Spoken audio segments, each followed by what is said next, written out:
Hello दोस्तों, जैसा कि आप जानते हैं कि 26 जनवरी अब आ रहा है, तो अब सबसे मेन होता है कि छात्रों को कि हमें एक भाषण देना है, लेकिन वो अपने आप को प्रिपेयर नहीं कर पाते कि हमें भाषण कैसे दें या फिर जाने का उनका एक डर होता है, एक फ़ोबिया होता है। उनको स्टेज पर जाने में प्रॉब्लम होती है या फिर अगर वो स्टेज पर चले भी जाते हैं, तो उनसे स्पीच बोली नहीं जाती है। तो उसका एक सिंपल वे है, आप स्पीच को सही तरीके से थोड़ा-सा लर्न कीजिए, फिर एक पेपर रखिए अपने पास, उस पर नोट कीजिए और नोट करने के आफ्टर उसको बार-बार प्रैक्टिस करके देखिए और बार-बार आप जैसे अगर घूम भी रहे हैं, तो अपने मन में उसकी स्टार्टिंग को सोचिए कि हमें कैसे बोलना है। अगर आप एक बार स्टार्टिंग अपनी कर देते हैं और आपको डर नहीं लगा, तो समझ लीजिए कि आप सक्सेस हो गए हैं। तो ये एक मेन बात होती है कि स्टूडेंट स्पेशली अगर वहाँ पर जा रहा है बोलने के लिए, स्टेज पर जा रहा है, तो उसकी स्टार्टिंग अच्छी होनी चाहिए। तो उसके लिए कुछ ये एक छोटी-सी स्पीच है, तो आप इसको समझ लीजिए और उसके बाद थोड़ी प्रैक्टिस कीजिए और आप सक्सेस हो जाएँगे।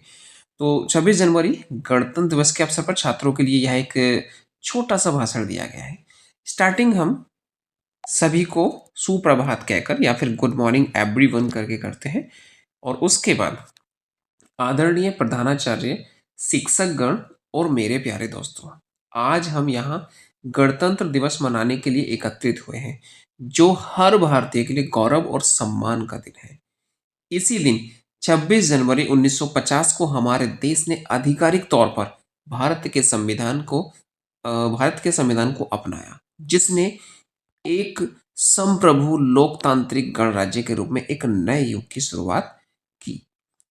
यह दिन हमें अनगिनत स्वतंत्रता सेनानियों और नेताओं द्वारा किए गए बलिदान की याद दिलाता है, जिन्होंने हमारी स्वतंत्रता को सुरक्षित रखने और हमारे लोकतंत्र की नींव को रखने के लिए अथक संघर्ष किया।